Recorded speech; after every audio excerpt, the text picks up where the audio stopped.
Ladies and gentlemen, boys and girls, children of all ages, this is the FTW podcast, the wrestling world in all its laughable glory. I am not Harrison, thank God. I am Joe, woo woo woo. With me tonight is Rob. Say hello, Rob. Hey. And Conor from the OKayFabe show. I'm missing NXT for this. Yes, you are. Harrison is off pleasuring his wife. It's her birthday, so happy birthday to her.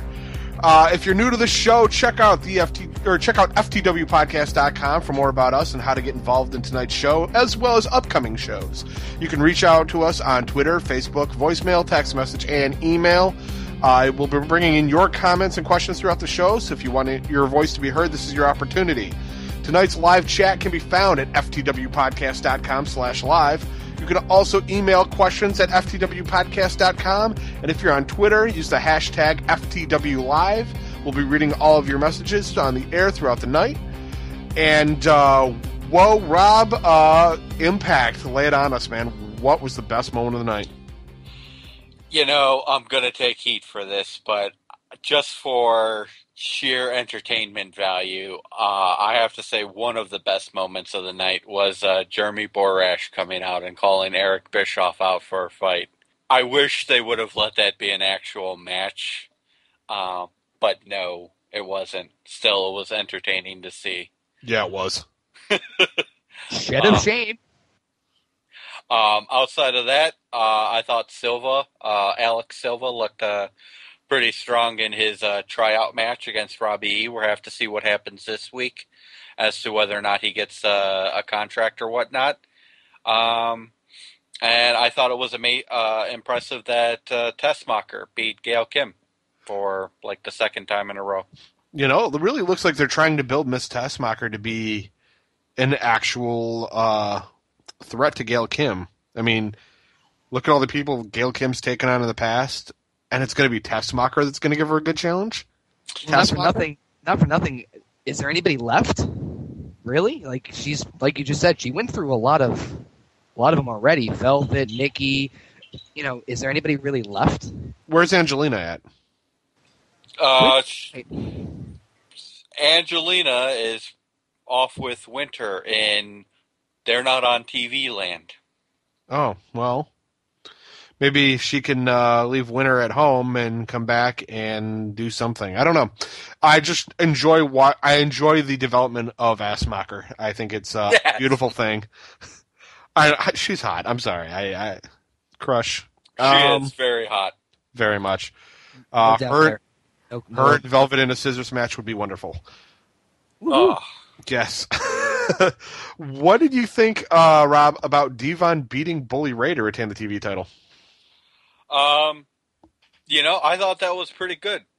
I thought the two guys gave us a great match, and as I watched that match, I really, it was one of those matches that if you were against the Dudley Boys still being in TNA right now, they proved that they deserve their spots. I mean, as Taz continues to point out, both Devon and Bully Ray have really cut their weight. They're really in the best shape of their lives, and they gave us a hell of a match. And it was nice to see Devon finally beat the crap out of Bully Ray. Wasn't it, though? I mean, finally, Devon gets the upper hand over Bully Ray. Yeah. He never really did get it. No. Because Bully Ray ran away like a little bitch. Right. So Eric Bischoff, Jeremy Borash. Oh, you can't say his last name. Remember, you can't say it. Right.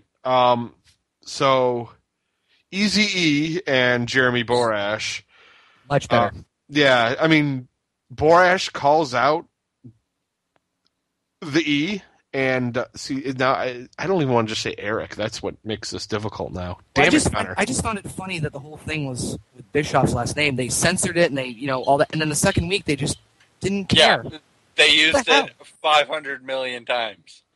And to top it off, I mean, I found it funny. I don't know if Borash himself was somewhat uncomfortable with the segment, or what happened, but he looked drunk when he called out.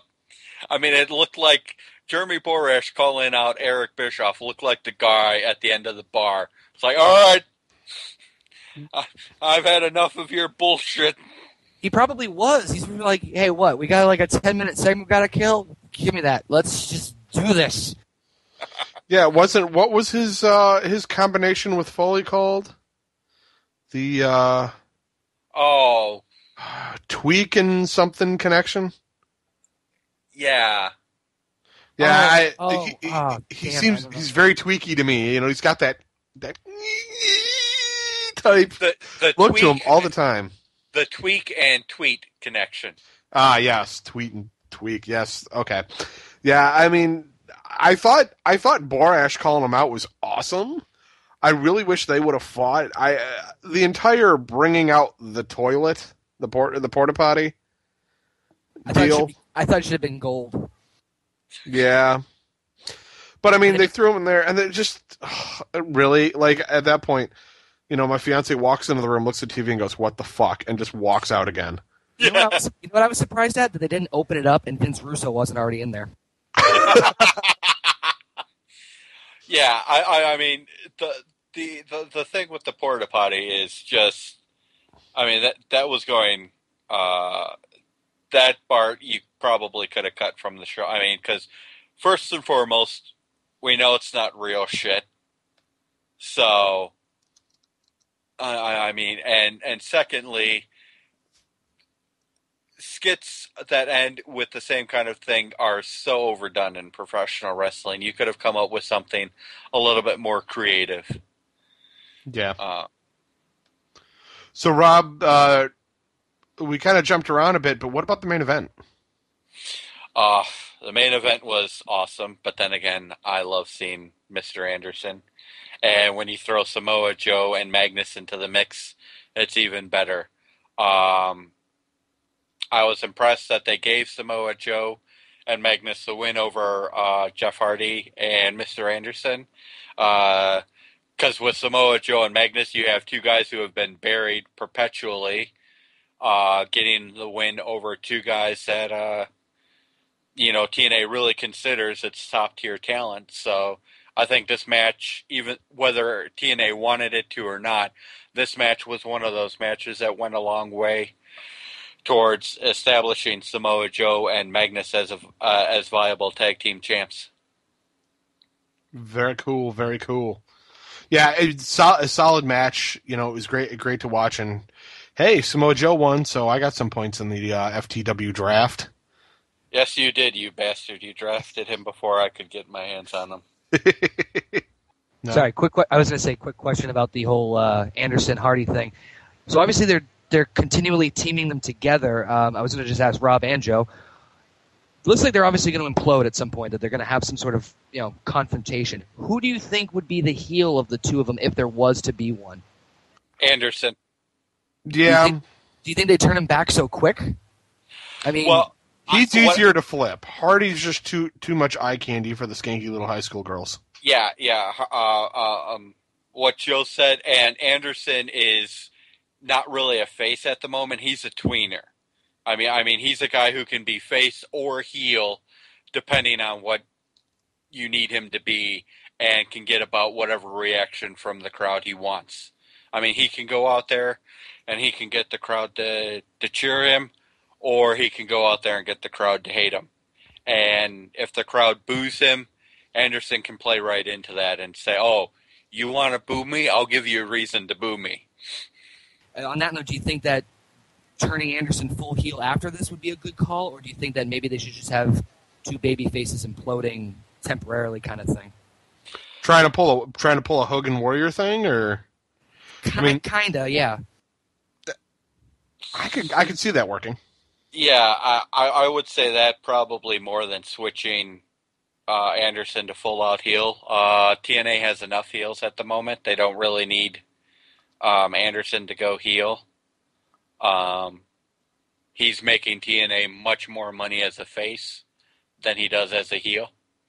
So I could just see it being, you know, just two faces that don't really get along with each other for some reason and have to settle it in a ring.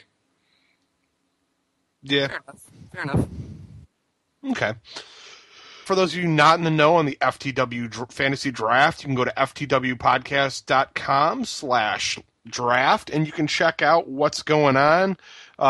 Short and skinny of it, there are 11 of us who have drafted 2 wrestlers from WWE, 2 wrestlers from TNA, and then 1 could be from either company. What we do is we tally up these wins and configure them into some conglomeration of points, and whoever has the most points at the end of the season wins. Wins something. I forgot what they even win. Yeah, I got to swap out a couple of mine thanks to injuries. So, the sooner you do that, the sooner you might actually get some points, Rob. Yeah, I know. Oh, snap. Yeah, but at least we're not... is it Mike or is it Greg who's got no points whatsoever? Yeah, Greg? Greg, yeah. Yeah. Sucks to be Greg. Haha. But we're going to move on to SmackDown. SmackDown, in my opinion, was a lot of build and is trying to build a bit for the Extreme Rules pay-per-view, which happened on Sunday. But there's actually a lot of stuff that I just felt awkward about, like Titus O'Neil and Darren Young beating Ezekiel Jackson and Yoshitatsu. I liked it. Yay, more points. But, like, newer guys, they're trying to make an impact. You know these guys are the ones who are going to win. They had Antonio Cesaro beating Tyson Kidd in a good match. Cesaro's making his debut on SmackDown there, like, in ring. So you knew he was going to win. You had a Ryback defeating local guy Jacob K. So you knew that was a win. And then you have a smattering of stuff where you're like, what the hell? Well, question. Sorry, go back to Darren Young and Titus O'Neil. Was it just because it was a random tag match, or what was it that you weren't kind of about? Well, it's just the fact that there were a lot of matches. I like the match. Don't get me wrong. It's just there was a lot of stuff, like half the card here was matches where you knew, looking at the people who are involved, you already knew the outcome. You know the newer debuting guys are going to win. True. Yeah. So, I mean, what else did you have? You had Nikki Bella beating Alicia Fox in a non-title match. You had the Great Khali beating Cody Rhodes. Honestly, I thought Cody was going to win that one, to be completely honest with you. Give him some momentum going into the pay-per-view. So I was kind of shocked at that one, to be honest with you. Yeah, so was I, but, Cody, he had his moments, and he could go on to turn it around, I think. Big Show beat Alberto Del Rio by DQ. Yeah, because they got to keep Del Rio still looking good if he's supposedly the next title contender. Yeah, supposedly the next title contender. I don't know where that's going to happen. But I like the fact that Daniel Bryan was out there, and out comes Alberto Del Rio, and he walks right up to him. It's like, who's going to be the next number 1 contender for the World Heavyweight title? Alberto Del Rio. See. I love Ricardo Rodriguez. Anything with him, because he takes such an ass whooping. That's what I love the most about the guy, is that he's that annoying little pipsqueak that you just love to see get killed every night. Yeah. Chat's saying that Del Rio is more unrelevant than Khali at the moment, and that he's irritating. And well, you know what? That's true. The WWE has gone out of their way to bury Alberto Del Rio. Why do you think, though? I mean, there's tons of possible reasons. What do you guys think? Because he's Mexican. And the WWE has shown over and over again that they have less than no respect for Mexican wrestlers or Mexican wrestling tradition. So I think that plays a big part into it. I could say this as a joke, but I mean this seriously. Do you think that maybe it's because Sin Cara left a bad taste in their mouth? Well, I think it partly is. I mean, I don't think so, because Del Rio's a completely different ball of wax than Sin Cara was. I mean, unless they were totally planning on building up Del Rio versus Sin Cara, and that was like the long program for Del Rio, I don't see why it would make any difference. There's got to be some type of issue with Del Rio. I mean, he must be doing okay because he keeps spending money on those damn cars, but But I do say Rodriguez is probably the most entertaining guy out of that tandem because he's got the mic work. He's got that stupid haircut. I know, it is so ridiculous. I do love it. If you look closely on Del Rio's cars, by the way, you can see the Enterprise sticker, like right on the back. Careful though. But actually, what I was going to say was not to keep divulging into this, but Ricardo, obviously, we all love him. He's great. I haven't seen his in-ring work. I know he does work on the side too, but do you think we're ultimately going to see Ricardo turn on Del Rio and maybe a super push for him? No way. There's no way we're going to see Rodriguez. Wait, you said Rodriguez, right? Yeah, Ricardo, yeah. Yeah, Ricardo's going to... I don't think he's going to flip unless, they can start building... I don't know, what is it going to be, Santino's lackey? I don't see storyline-wise where he's going to fit unless they let it go for a long time. They pull a DiBiase-Virgil storyline. Put Yoshitatsu, Santino Marella, and Ricardo Rodriguez together and try to have him read a book in English. Greatest thing you'll ever hear in your life. Oh my gosh, that is... Oh, wait. You gotta put the Iron Sheik in there, too. Gotta put him in there. All right, so... and the other thing we didn't talk about on SmackDown, just to move on, is Sheamus defeating Mark Henry in a non-title match. Didn't matter, it's non-title. Sheamus won. And we roll into Extreme Rules. Running down the card, Santino Marella beat The Miz. Randy Orton beat Kane. Brodus Clay beat Dolph Ziggler in an unannounced match. Cody Rhodes beat Big Show to win the IC title, the UC title. What the fuck was I going to say? Sheamus beats Daniel Bryan. Ryback beats two local guys. CM Punk beat Chris Jericho in the Chicago Street Fight. A returning Layla beats Nikki Bella for the Divas title. And John Cena beats Brock Lesnar in the main event. So close. So close and yet so far. What did you guys think about this show? I love the pay-per-view. I mean, it wasn't like a perfect pay-per-view, mind you, because there's very rare of those that come nowadays. But Sheamus and Bryan was amazing. Even though it wasn't the best matchup, it was definitely one of the better ones, obviously on the card. I thought Jericho and Punk was again amazing, and it was hard. I didn't think anything was going to follow Sheamus and Bryan, but jeez, they beat the crap out of each other in the street fight.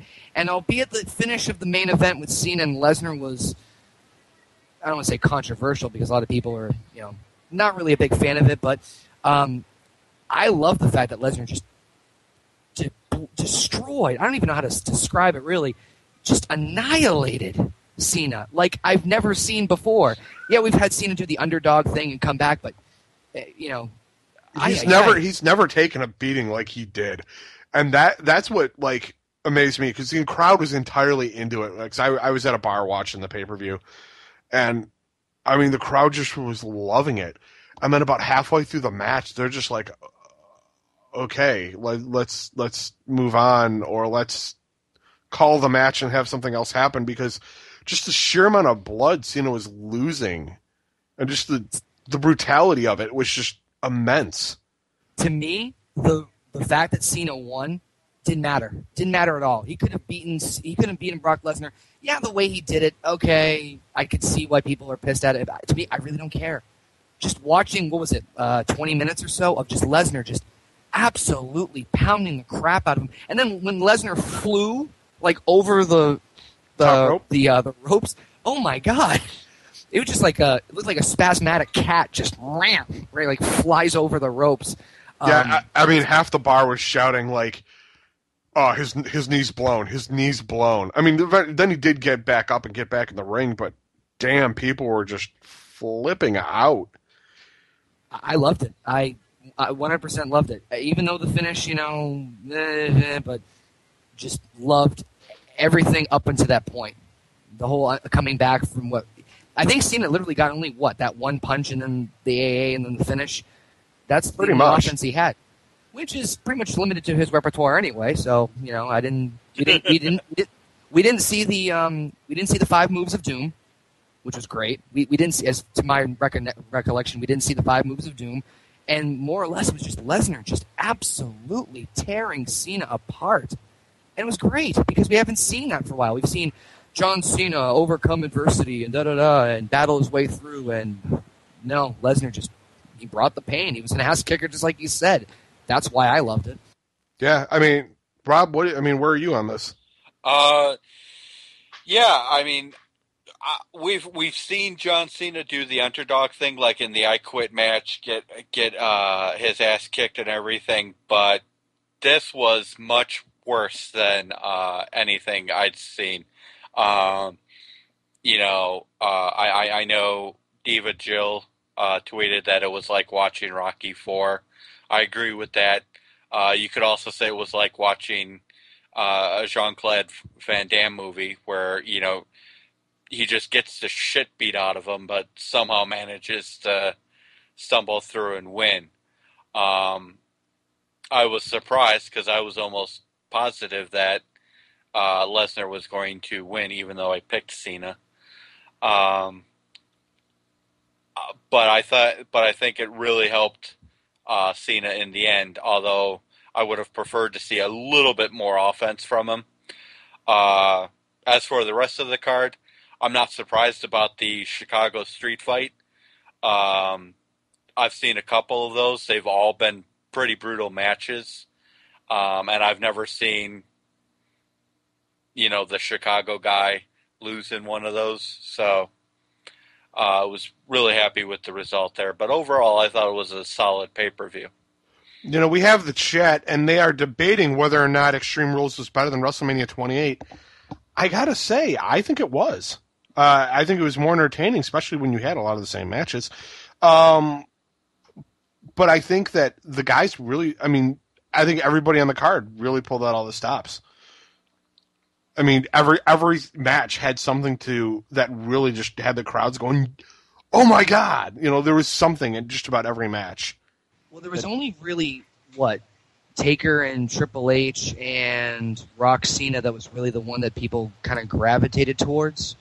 This one, you kind of knew that they were going to do Sheamus and Bryan the right way. At least give them credit and time to wrestle, and that matchup was freaking amazing. And then Punk and Jericho had a good match at Mania, so you had those 2 matches on top of that, plus Lesnar, and everyone more just wanted to see how Lesnar was going to be in the ring, So I think it was more successful in that retrospect. I mean, granted, the Taker Triple H match was a big, big deal, and it paid off. Rock Cena to me was meh, but comparing that to the Extreme Rules card, I think Extreme Rules was much better match for match. Yeah, I totally agree with that one. I mean, Chad, if you guys are pissed about it, whatever. We love you.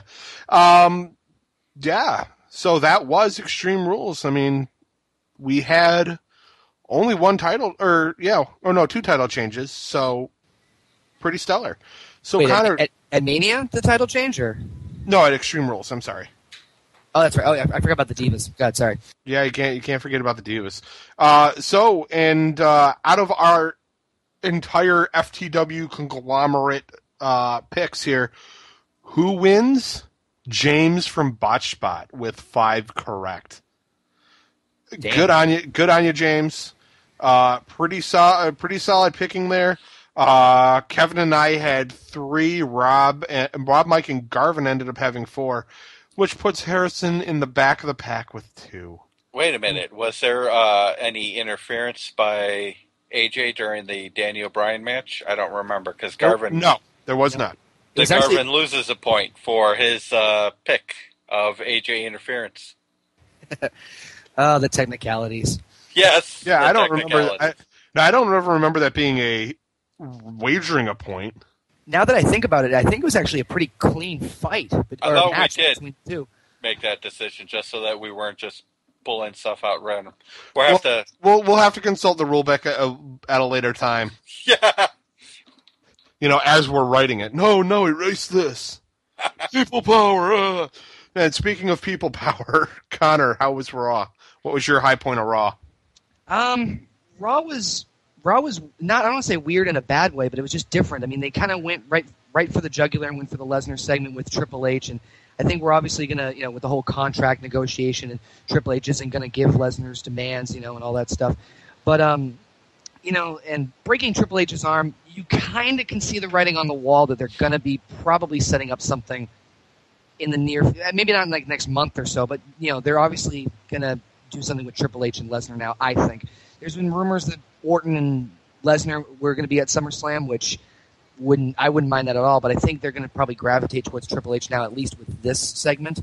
Other than that, we had the lovely Beat the Clock challenge, which, I don't know about you guys, but I like the concept of the Beat the Clock. It's kind of different. The only thing I didn't like about it really was the fact that the match tone was set at 4 minutes something. I can't remember. It was 4:10. To me, that was kind of short. I think the way you should do it is, and again, this is my opinion, is set the bar a little bit higher, maybe 6 minutes or so, and then gradually deteriorate it. That way, it's kind of like an underdog comeback story. But you're all sick of those, I'm sure, from Cena. But and then we had the Divas Championship, which did anybody really think that either of the Bellas were gonna really win the championship back on the last night of Raw? But not at all. Yeah. I was actually surprised they made it a triple threat, and then once the ending came in, it was just well, I guess Layla's the winner of the Beat the Clock challenge, I guess. But what was it? Brodus Clay had a squash match. Nothing really fantastic about that. Poor JTG, huh? Well, I felt bad for the kids.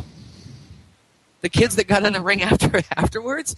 I'm just where did they come from? Because they showed Brodus win, then they did the recap, and then they come back from the recap to the live feed, and the kids are there. It's did he kidnap them or something? What the hell just happened? Somebody better call their mamas. Yeah. Or Funkasauruses apparently lay eggs now. Anyway, but new tag team champions, though. That was one thing I was actually kind of surprised at. But, hey, when in doubt, throw Kofi Kingston with a random tag team partner, and boom, you got new tag team champions. R-Truth and Little Kofi? Yeah, I think they still should be called Jamaican Me Crazy. I know it sounds like a stupid name, but I just think that'd be hilarious. But I know. I agree. No, I agree with you. They need to play a little bit on that, but now they're trying to. Well, they started to get him away from the Jamaican thing since it came out that he was, from Ghana, West Africa. But yeah, I think it would work. I mean, they're gonna make me crazy. I've been using that joke for I don't know, Rob, at least a year. At least, yeah. At least, yeah. And it's like Kevin got mad at me when I made a potato joke at Sheamus's expense at the pay-per-view. It's, he's like, you're never going to let that joke die, are you? And I said, no. But the one thing that I think was caught off guard, and I don't know if this was or not, did anybody else feel like Jericho was meant to win his Beat the Clock match? I don't know if it was planned or not, because it just seemed like they went, okay, Jericho may or may not have broken the tie, we'll let you know, and they're like, oh, by the way, during the commercial break, no, he didn't. Moving on. It's supposed to win or tie. I think a Jericho Miz match actually would have been fantastic, but it didn't matter. It really didn't with Daniel Bryan.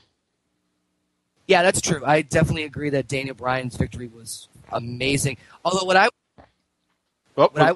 sorry, my mic cut out. Yeah, no worries. One of the things I did like was the fact that I thought they should have done Jericho tie with Miz, because that's never happened before. To my recollection about the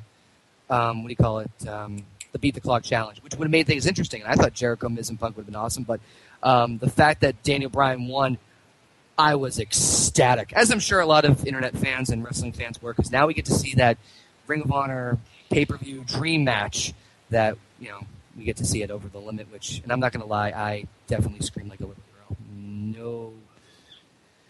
No shame in saying that. And now I think the pay-per-view is going to sell itself just from that one match alone, really.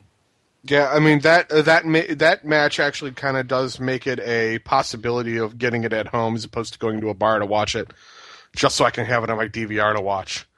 Hell yeah. If WWE just gives them, I think someone said the ultimate dream would have them be a 60-minute Iron Man match, which don't, because I don't want to have a heart attack from the sheer joy of that possibility. But I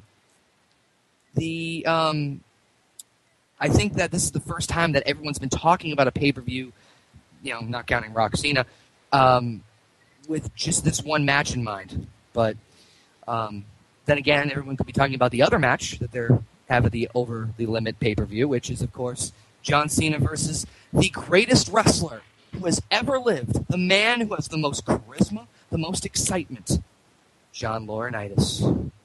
Who? What? Oh, right. Animal's brother. Oh, yeah, well, I am Mr. Excitement.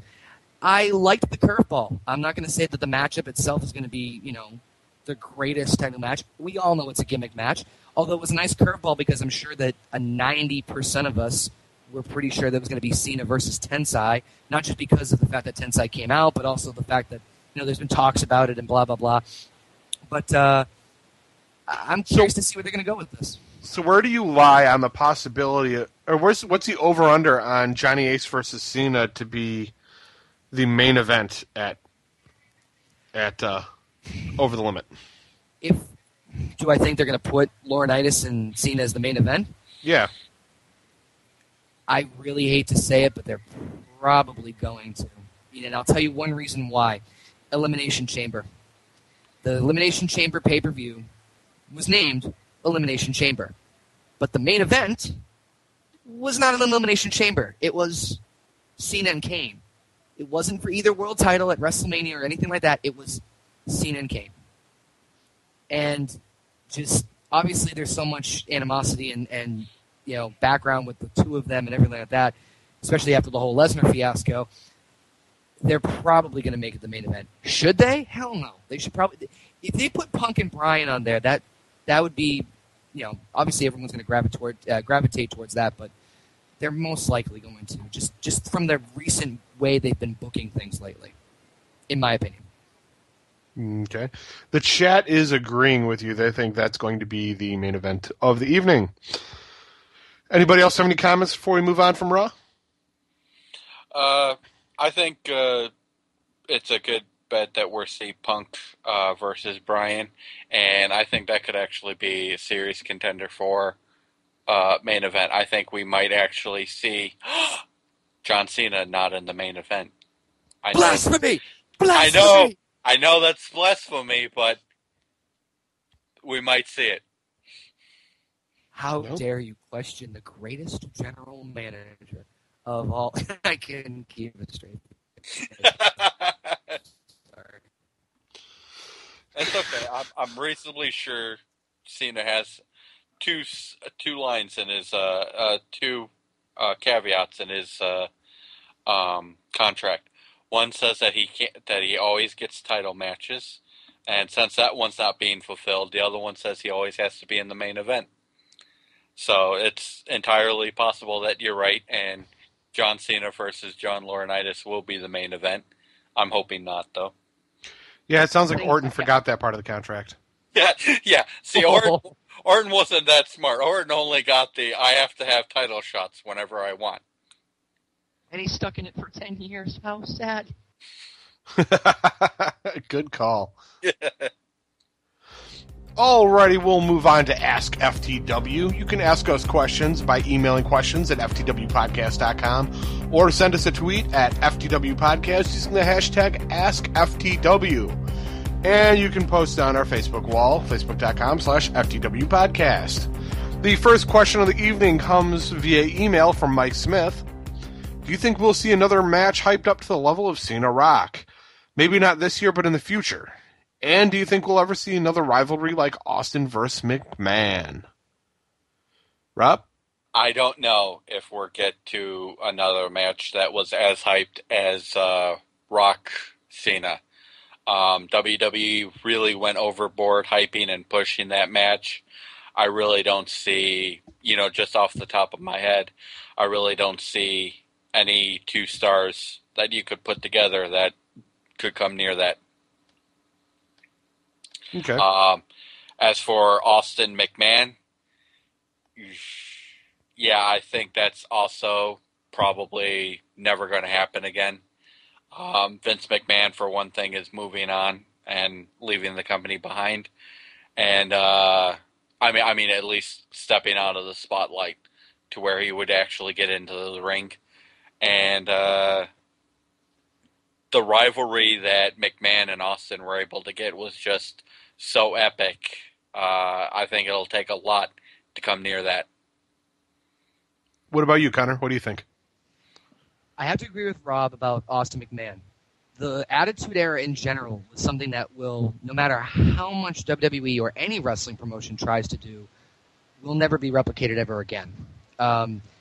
You can't try to replicate it, because when you try to replicate anything in wrestling again, as we've seen through history, it cheapens it. It cheapens what you're trying to do improve. So as far as Austin McMahon thing, I think that ship has sailed. I think WWE will try to do stuff similar to it in the future. But in terms of having the same impact or same results as Austin McMahon, no, won't come anywhere close. And but I have to disagree with Rob about the Cena Rock thing. I'm not saying that Cena and Rock won't be done in terms of their actual match again, but I think that WWE saw success the same way they always, or mostly see success, and that's money. WrestleMania was, if I'm not mistaken, I could be wrong, they said it was the #1 grossing pay-per-view of all time, or something like that. It was one of the biggest pay-per-views or biggest WrestleManias, something around that. And I didn't like the fact that I was scared for them that they built up a match for a year. It was ludicrous, it was crazy. But it pulled off.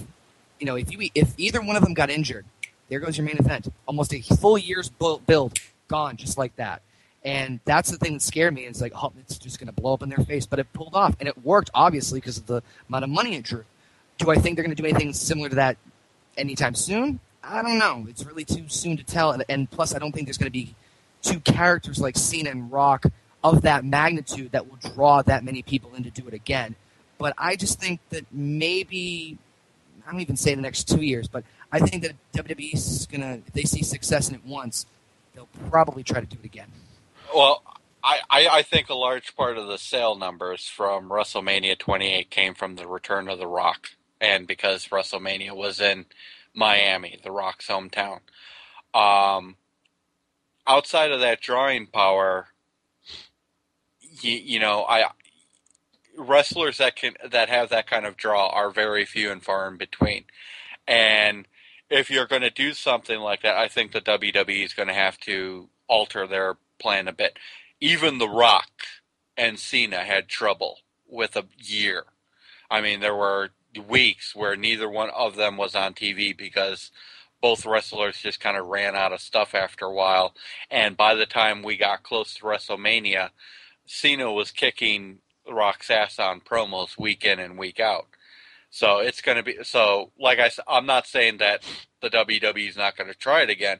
I just don't think that there are two wrestlers out there who can do it, who can make the hype worth it, worth the amount of money that the WWE or whatever company will have to put in to make that kind of hype.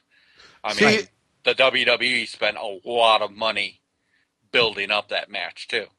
See, I'm gonna say that I think we will eventually see another match hyped up to that level. I think it's going to involve Austin if he's going to come back. I think that's probably the next person they think they're going to be able to do anything with this huge. You beat me to it. I was going to say, yeah. There's one person I can think of outside of The Rock that has that much drawing power, and that's Austin. You know, which I think is true. But will we ever see another rivalry like Austin versus McMahon? I think they're trying to with Cena Laurinaitis. I think they're testing the waters on that, and I don't think they're going to get anything as big. We've fallen quite off the ladder, going from Stone Cold Steve Austin as the anti-system to John Cena. Oh no, I agree, but it's that guy versus the guy the fans cheer for. I mean, granted, it depends on the night, but I could see them trying to do it. The chat is saying John Cena versus Steve Austin is the perfect main event, and they want to know the Viper versus the Rattlesnake at WrestleMania 29. Good match or not? I'm going to just jump in here and say not. Yeah, definitely not. I think they'd have more money with Punk. Yeah, I would say so. I mean, if you want to try something like that with Orton, I want to see Orton versus DDP. I actually heard you talk about that. Yeah, that's actually I actually wouldn't have seen that either. The only thing I'd say though is if you're gonna do Austin Punk, Punk's got to be heel. That's the only thing because it's a natural rivalry. You got to do it that way. Plus, Punk's a much better heel. He's a great heel, but right now he needs to ride this face wave out as much as he can, so that when he does turn, it's that much harder hitting. You don't want to have him turn into an Anderson where he switches every other week, every few months, and then you're kind of left with that. You just don't fit in anywhere. Very good point. Austin, he always did seem to fit well in the heel role. The face role, being the anti-hero. But remember when he turned heel against the Invasion Angle? Yeah, it was the Invasion Angle, and it was horrible. And then Kurt Angle did the same thing, and then which side is he fighting for? And I'm like, really? Just kick somebody in the balls, because this is a horrible idea. Yeah. But oi, oi, oi. Okay, we're going to move on to the next question. Hayes Juge writes in on Twitter saying, "Is the Punk Bryan feud WWE's way of playing off of the Chris Brown incident?" What do you think, guys? Okay. Yeah, that's where I'm kind of at. I'm like, I just think they're kind of tapping the Ring of Honor pool there, which is smart. Don't get me wrong, that's genius. I think they're giving the fans what they kind of, are expecting. I think that how many times have Punk and Bryan touched since now? Like two or three, right? And every single time they touched, it was amazing. Or at least the fans, all gravitate towards like, wait, CM Punk's facing who? Oh crap, I got to watch this. So I think they're going to try and give maybe a full-scale run on pay-per-view and just kind of let them go crazy and see what happens. Yeah. Garvin saying they had some quality matches prior to WrestleMania 28 that got huge reactions, and that really the storyline doesn't matter at this point. I can agree with that one. 100%. Rob, anything you want to weigh in on this one? No, you guys pretty much covered everything I would say on it, so. Sweet. Yes! Yes! Yeah! All right, I'll stop right there. I'll stop after 3. C! Yes! C! Yes! Jonathan on our Facebook page says he already know that a lot of people don't like that Cena won at Extreme Rules. He was one of those people, but after some thought, he doesn't care. He just wishes that Brock would have attacked Cena afterwards and solidify him as being the beast who brings the pain. His question is, would you have done something different with the Cena Brock at the pay-per-view, and what? What would you do? So, would you have done anything different? If so, what would you have done? What has John Cena done to you personally, man? Has he come to your house, destroyed your property? Has he, kicked your dog or something? He got the ever-living shit kicked out of him the entire match. Yep. You're calling for even more to be done to him after the match ended. I would have, like I said, when we were talking about this earlier, I would have done things a little bit differently. I would have given John Cena a bit more offense, but I think it pretty much works the way things went down. I don't think Lesnar needs anything else to establish himself as this mindless monster that just beats the crap out of people. He's pretty much got that market cornered. The chat is saying they would change nothing except the Cena speech, which now makes no sense. Some people were saying that Cena shouldn't have been on Raw. His promo at the end of the night was fine. Bork Laser wins. Cena gets up, and after the match, there's another brawl. I gotta say, the Bork Laser signs are awesome, and if you saw one on Raw on the entry ramp, one of our Twitter followers, Lord Gonchar, was the one who was actually holding that one. So nice job on you there, Gonch. Yeah, I don't know if I would have really changed anything. I think it was disturbing enough as it was. The only thing I probably would have added to the match would be Lesnar standing on the apron, picking up Cena, and then delivering the F5 like off the ring, like to the floor. Ooh, that's I a you know I nice way to close a pay-per-view, yeah. yeah, I mean that just somebody made the suggestion on the pre-show that maybe they should put him. He should have done it through a table. I say off the ring into a table just to put that burial of him and maybe send him off TV for a while. Obviously, they're not doing that because he's fighting Johnny Ace at Over the Limit. So, well, the thing, I agree with the chat. The speech is the only real issue I had with it, and because we all assumed that Cena was going to take time off, that he wasn't going to be on Raw, and lo and behold, he just goes right to the next program. So it was kind of perplexing. I think what Cena was trying to say was, I might have to, I might get some, conflict from the boss, meaning Johnny Ace. That might be the whole thing, and he's trying to set up that feud. But other than that, it's weird because we didn't know, what else was going on afterwards. But was there even a stage at the pay-per-view? Now that I think about it, or was it just a flat ramp? I don't remember now that you mention it. I could have sworn it was a flat ramp, but I can't remember. Somebody in the chat suggested have Brock do a shooting star press to the table. LOL. He'd break his back halfway through and would probably land on his head. I've never seen a man do it. Oh, sorry, go ahead. I was never seen a man do a longer face slide than when he fought when Brock fought Kurt Angle at WrestleMania that year. I mean, that's the shooting star face slide. So beautiful, so beautiful.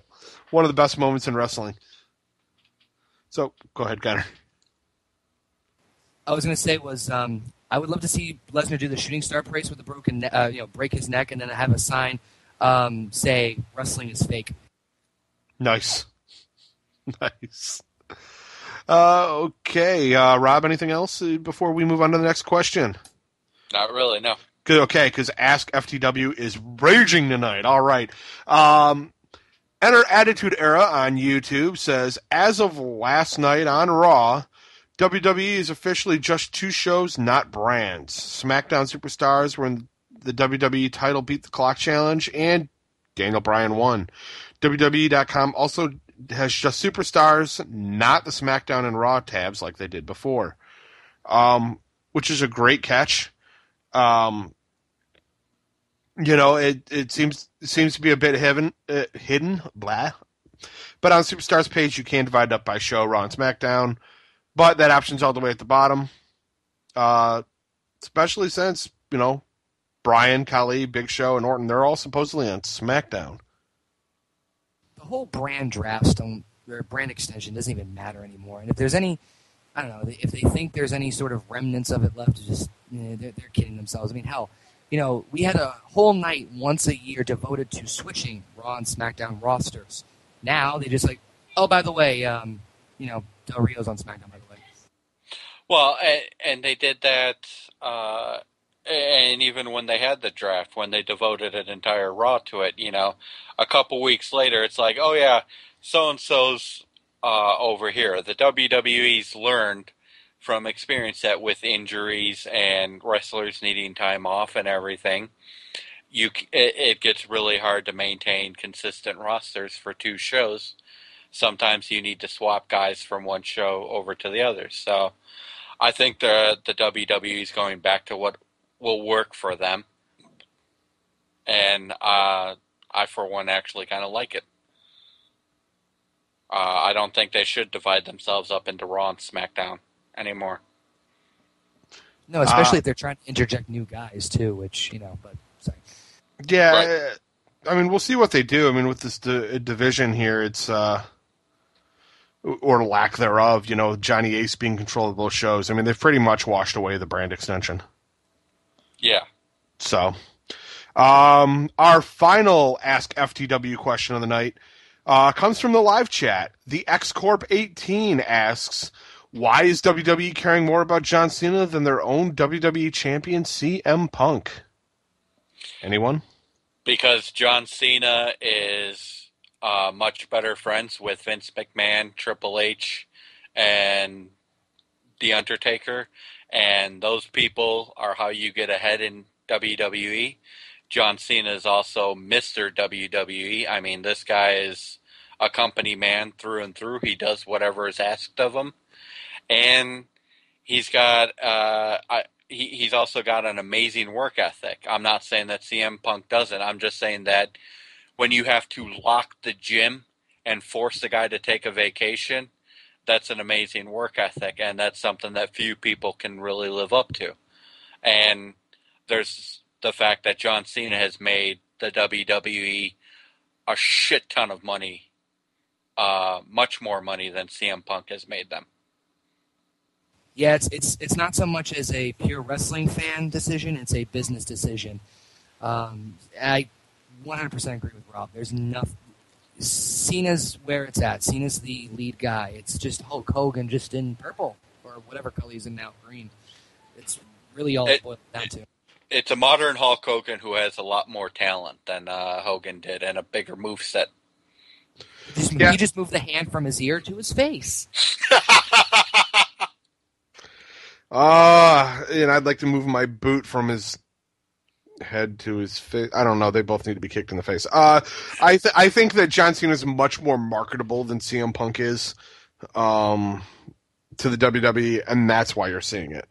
The one thing I just don't get, and maybe it's just because they're having a hard time, and I agree with you, Joe, about the marketing. You would think that if they're going PG, one of the biggest guys they would push is a guy who prides himself on no drugs, no booze, all the aspects of the straight edge lifestyle. But there's only so many things you can do with Hornswoggle. He's already got the Leprechaun movie. Let's leave it at that. I really just want to see him get kicked, like just drop kicked in the movie and just watch him fly. Oh, that'd just be so funny. Yeah, that would be. Have it be Sheamus. Oh, yeah. Well, it wouldn't be surprising. Sheamus turns his back on his Irish heritage, punts Hornswoggle, and then becomes Kerwin White. I could see it. Eventually he just fades away in existence because he's so transparent. It's either that or he takes up the gimmick of powder. You remember that movie? Yeah. Yeah. All right. If you guys got nothing else, let us move on to the main event, ladies and gentlemen. The main event of the evening. If you read the dirt sheets or any blogs out there, it seems that everyone has the same opinion. Brock Lesnar was rusty and didn't know how to actually handle himself in the ring, and he's extremely dangerous. He opened up Cena 3 times now, which is historic in the PG era. After Extreme Rules, it's being reported that Brock Lesnar attacked officials and destroyed the locker room in response to Cena's speech at the end of the pay-per-view. So did I, to be fair, just by the way. Yeah. You attacked WWE officials? Way to go, Conor. Dick. I did it for all of us. Oh, fair enough. You did it for the IWC. Cool. Apparently the plan was for Brock to beat Cena so badly that he'd be carried out of the arena, but instead Cena stood back up and spoke to the crowd, saying, we ask, are we, as fans, making Brock out to be more dangerous than he actually is? Have we lost track of what's real and what's part of the story? Well, one thing I think we need to keep in mind is Brock Lesnar is coming back from the UFC, MMA fighting. MMA fighting is a lot different than pro wrestling in the fact that, there's a lot less pulling of punches. Stuff is a lot more, I hate to use the word real, but there's a lot less choreography in MMA. I think the explanation for Brock Lesnar versus Cena is Brock has forgotten that he's in pro wrestling and he's not supposed to be hitting people hard, which does make him dangerous.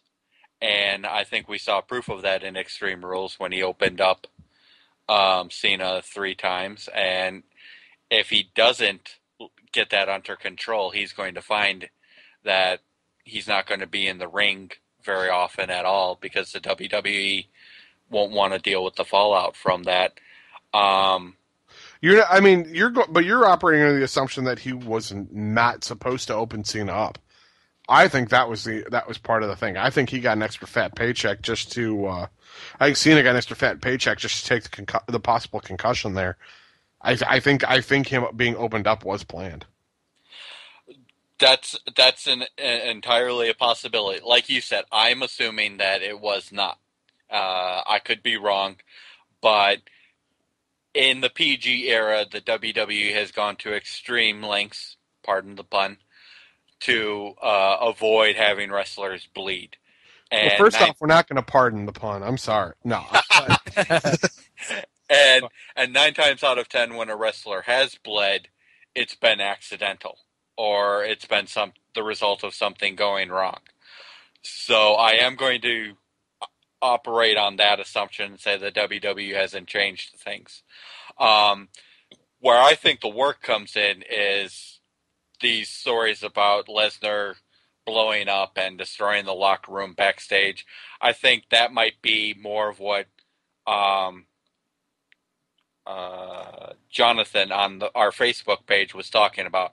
Lesnar showing that he's a beast and somebody who can bring the pain and all that stuff. I think that's where the work comes into it, where that WWE is going to basically just run with that. I'm not sure there's anything real there.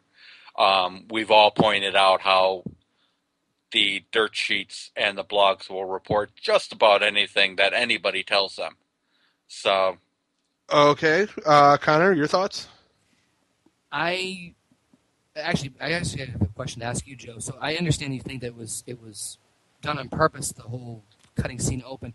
Even if they decided to plan it, do you still think they would have? I'm not saying I don't disagree with you, but I'm just asking. Do you think they still would have had them time out the match or whatever to clean the blood and everything like that? Yeah, I do. I think. Because that gives them time to really push the fact that it's so brutal, that Lesnar is just a wrecking machine. He's so damaging. He's such a beast. He's so powerful that these blows are just opening up to the point where we do need medical people to actually come seal them before the match can continue. I think it's all just to build Lesnar, while still keeping Cena that fighting champion. He manages to squeeze out of this one. Brock is now so much more enraged that the next time that they put him in the ring together, shit's going down. True. Yeah, true. Huge. I'm gonna take Rob's assumption too and assume that it wasn't planned, because, and even if it wasn't planned, then obviously it showed in the ring. But if it was planned, kudos to WWE for choreographing the way they told that part, almost to the point where we're debating on whether or not it was. Yeah, agreed.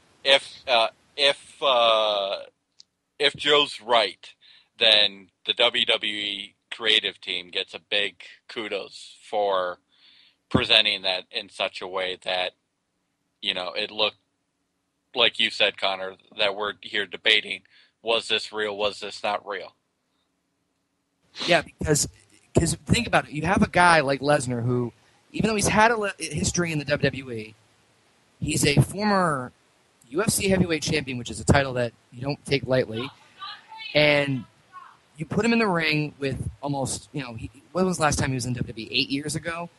Something's going to happen, and he fought instinctually, so of course it's going to look like an absolute bloodbath like they portrayed it to be. Yeah, I really do think that. Was it planned that he would be opened up 3 times? No, I would give him at least 1, if not 2. Especially the way Cena came out with the dead arm at the end of the match. They really. I think the whole thing was to push Brock as this destroyer, so that they can do more things with him going on, and he's the unstoppable force that needs to be overcome further down the road.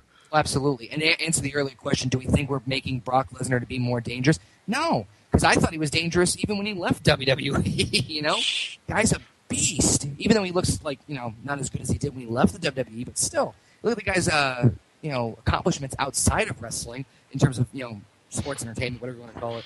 It's ridiculous what he's able to accomplish. Yeah, he is the wrecking machine. I think. Are we making him out to be too dangerous? Maybe.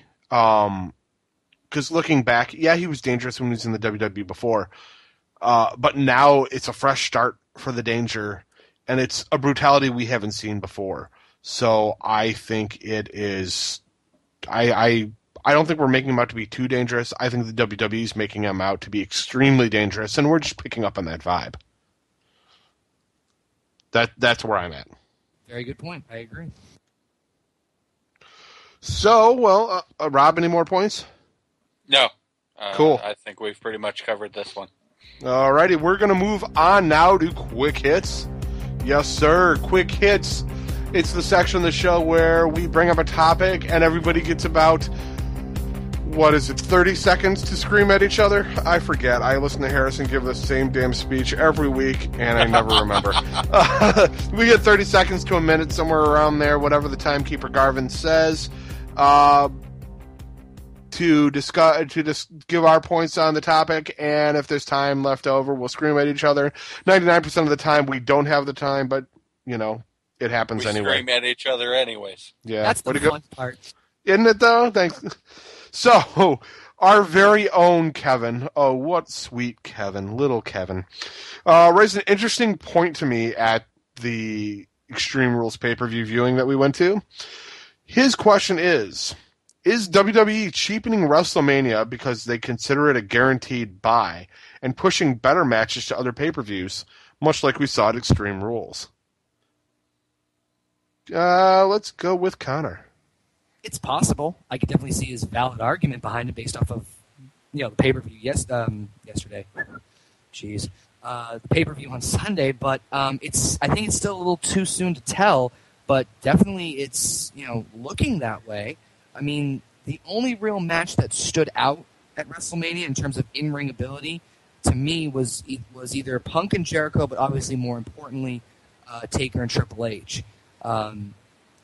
So I could definitely see that, and I mean, a lot of people are kind of up in arms a little bit about it. If that's the case, I understand. But from a business perspective, it's smart because everyone gravitates towards WrestleMania. But I could see his argument, but I think that obviously we have to see how the other pay-per-views go.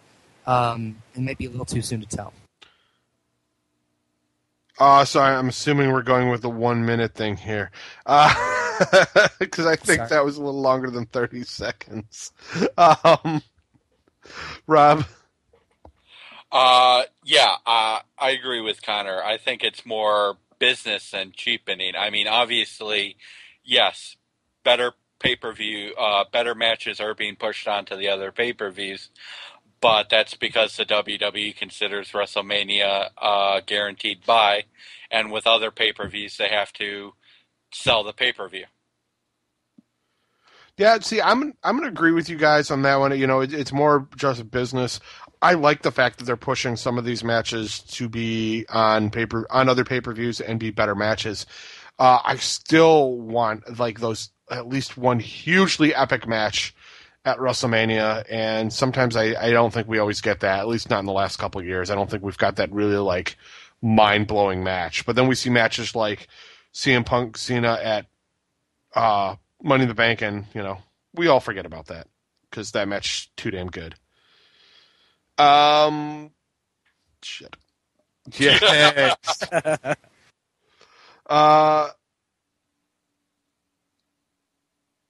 I can't read that. Okay, so sorry about that, folks.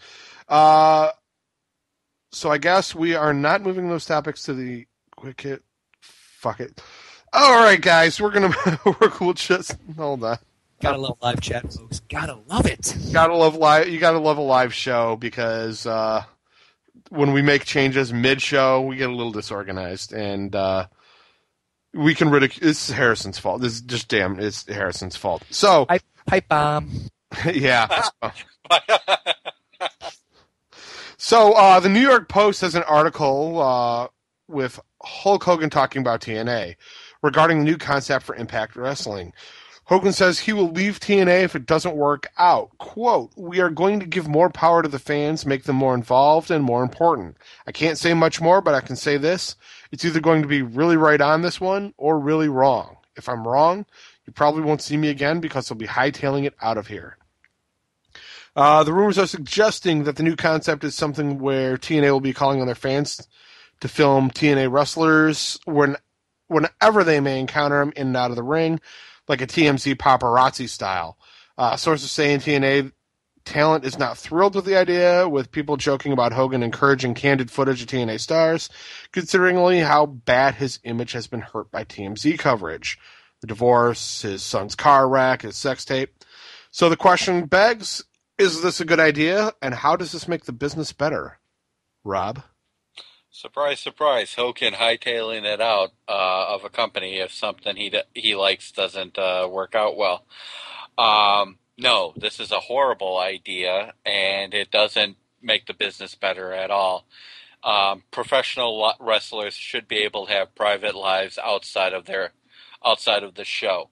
They shouldn't have to live their characters 24/7. Conor? Yeah, first off, way to stick behind your brand, Hogan. I just saw his promo 2 weeks ago. Like TNA's got a great thing going, and then he's talking about hightailing out of there. But yeah, I agree with Rob. This is gonna blow up in TNA or Hulk Hogan's face very quickly. It's kind of ironic that Hogan's life has been ruined by TMZ paparazzi thinking he's pulling this off. I think if you want to give more power to the fans, this is not a way to do it. Channel it in something other way that helps improve your product, not necessarily the recognizable name of your wrestlers. I think this is a very negative way to do it. I'm going to agree with Rob in that wrestlers should have their own private lives, but I'm not going to point fingers at TNA and saying they're making the mistake, because if you ask Serena Deeb, you will find that WWE getting rid of her because she did not live the street age lifestyle outside the ring was the reason she got eliminated. So I think the idea is good. I don't think the practice is good. Moving on, seeing that Jericho has once again lost for CM Punk, many are looking at Jericho's return as being pointless. Why aren't we open to the idea that Jericho returns specifically to solidify Punk's position as a top guy in the company? Rob? That's a good question. I mean, it's entirely possible, and as this feud has unfolded, it seems to me that that's what Jericho's been doing, just helping Punk, helping solidify Punk and push him, and he's doing a great job in that. Conor? Yeah, basically just, repeating what Rob said. I don't get why people think that Jericho's return has been a fail. Maybe the whole build with the whole mystery promos at the beginning of the year, okay, I can see that, but, what's to say that Jericho just came back just to build new stars? A lot of people have done it. A lot of veterans have done it. To anything, I would somewhat consider that an honor to say, hey, listen, you're going to be the guy to help these other guys get over, because that's a huge compliment. Yeah, you guys are playing the smart role. I know Harrison wouldn't be saying anything even where close to this intelligent, but I think you're right. Jericho's come back to build Punk and possibly other guys. I love the idea. I agree with the idea that the promos leading up to his debut were brilliant and that that's faltered. But yeah, I think you're right. I think Jericho's here to build other people. And let's not forget, some wrestlers like Tommy Dreamer have made a career out of building other wrestlers and making them look good. Good call, Rob. Good call. And in other news, TNA has officially released Anarchia. Is he WWE bound? Rob? Wait, they let go of Chavo Guerrero? Fuck no, he's not. TNA officially released Anarchia because he has no talent in the ring, he has an even less moveset, and he's got no mic skills whatsoever. I don't know what the WWE... wait a minute. The WWE could use another Chavo Guerrero. I don't know. Maybe if the WWE wants to continue shitting on Mexicans, they could bring him back, but that's the only reason they would bring him back, to continue running the stupid stereotypical character that TNA was running on him. No, Rob, I don't know if you are hitting the nail on the head essay, or if he's just really bad on the mic essay, or if maybe Anarchia essay, Rios essay. No, I think that the release of Anarchia is probably a good idea, and maybe they can find something to do with Hernandez, because he's not a untalented wrestler. He's just not good on the mic. Conor? I actually think that Hernandez is next to go too. That's based off of this, because I mean, Anarchy never really impressed me ever. I'm not saying it as a inflection on who he is as a person. I don't know who he is as a person, but as a wrestler, he just never stood out. And they just try to rehash the whole LAX thing. But unless they come up, you're right. Unless they come up with something with Hernandez, I think the writing's on the wall for him too. But no, I don't think he's going to go to WWE. I think he'll probably float around the Indies or something like that. But no. Okay. Fair enough. Now we're moving on. I jumped out to Twitter this afternoon, saying that I was going to pull a Don West and give someone a crazy deal. But only if you listen live tonight, so here we go. It's a trivia question, and the first person to post the correct answer in the chat will win an FTW t-shirt. Yay! Yeah. So, just for the record, Garvin and Rob and Conor are exempt from this one because, well, they can see the question and the answer. And sorry, guys, if you want a shirt, you know where to get them. So sorry, guys. So the question is this. Oh, and Garvin also says Diva Jill because she doesn't deserve it. She's not allowed. I don't know if we're going to count her or not. I'll let Rob and Conor decide that one.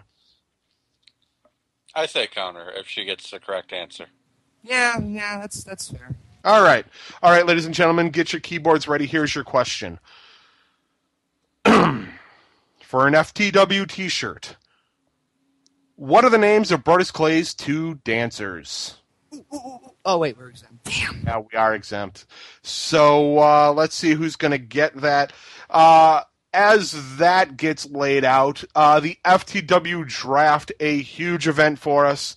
That is going on every week right now. You want to check out the details, check out ftwpodcast.com/draft for all the action. Make your picks. Take a look at our teams. Check out the trash talk. I know I've done a little bit of trash talk. I know Garvin's done a little bit of trash talk. And, Conor, did you ever do any trash talk about your team? I didn't happen to catch it if you did.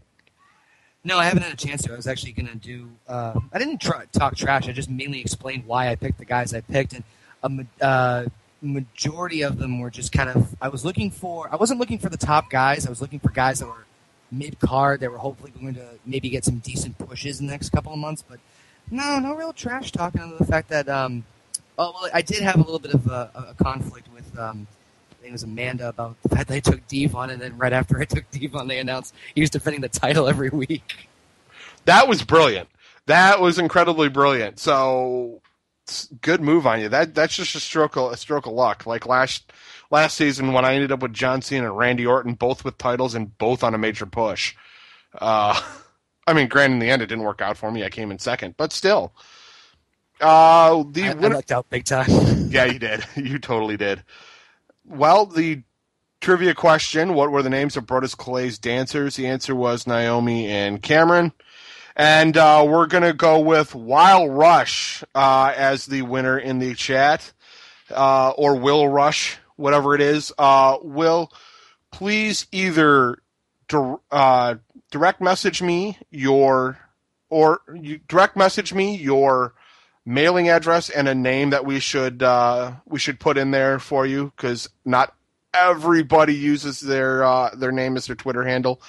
You can DM FTW Podcast or Joe FTW Podcast, or hell, you can even email me at joe@ftwpodcast.com. Get that to me, and I will get a shirt sent out to you as soon as I can. So congratulations on winning the shirt. You guys ready for some win-fail? Hell yeah. All right, let's move on to win-fail. Women wrestlers aren't getting paid? Why do you do a job? Here is your win. You do any job, And fail is to fucking get paid! of the week. Win-fail wins of the week. Rob. My win of the week is Jeremy Boresh calling out Eric Bischoff. I thought that was awesome. Just to watch him come out looking like the abused wife and say, I'm calling your ass out. I mean, Nice. Conor? Lesnar destroying John Cena at Extreme Rules was hands down my win. Despite the fact that the match may have ended a little differently, I definitely say just the way that Lesnar obliterated Cena like I've never seen anyone do in his career before. Definitely a win in my book. It was like my birthday come early. Okay. My win of the week was, it was twofold. It was Impact. Impact's just getting better every week. And Brooke Tessmacher going over on Gail Kim. Love the Assmacher. Love what they're doing with her. Can't wait to see what they're going to do on this one. Do with her next. I think it's brilliant. Good point. Very good point. So, Connor, what is your fail of the week? Kane versus Great Khali on Raw. Do I really need to go into this any further than just that? No, I think they failed at WrestleMania 23, and every time they've done it since, they've failed pretty bad. Enough said. Rob, fail of the week? My fail of the week would have to be the end segment for Impact, where they stuck Eric Bischoff in the porta potty.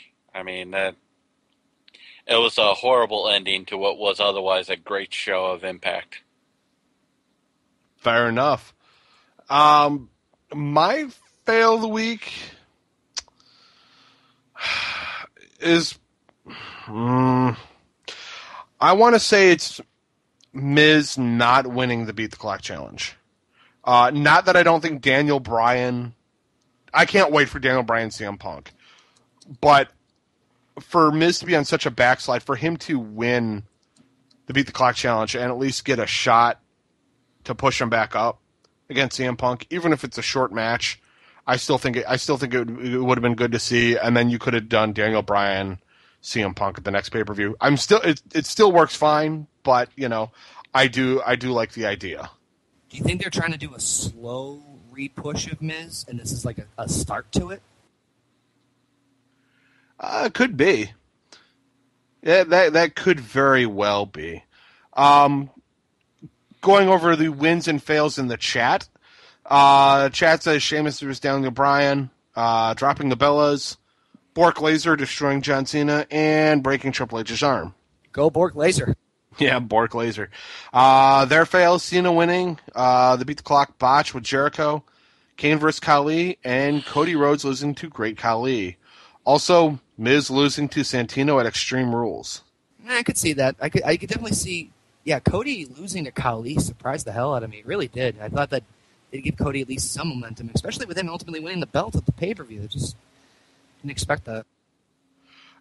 I think it's nice, and it was an interesting way they kept show strong, with Rhodes winning the way he did at the pay-per-view, and losing on SmackDown to Khali was a good way to kind of push him down before he actually got the gold there.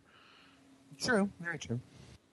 So, all right. As always, you can find this episode as well as our entire archive at ftwpodcast.com. We have a new version of the site up. If you haven't checked it out, please check us out and let us know what you think. You can check us out and give us feedback at facebook.com/ftwpodcast. You can Twitter us at twitter.com/ftwpodcast. youtube.com/theftwpodcast. You can send us voicemail at 313-444-FTW4. That's 313-444-3894. You can email us questions at ftwpodcast.com. We want to thank everyone in the live chat. We record every FTW podcast episode on Tuesdays at 8 p.m. Eastern.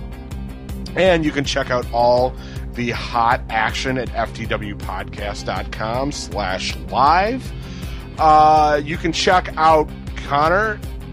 Where, Connor? YouTube.com/OKayFabe is back. And my Twitter at OKayFabe. There you go. And folks, please rate us on iTunes. Every time you do, fat kid gets a donut. So that's I love donuts. Exactly. So fatty. But okay, unless you guys have anything else, let's get out of here. Anything else? I just want my donut. Fair enough. I've been sitting on it all night. Good night, everybody.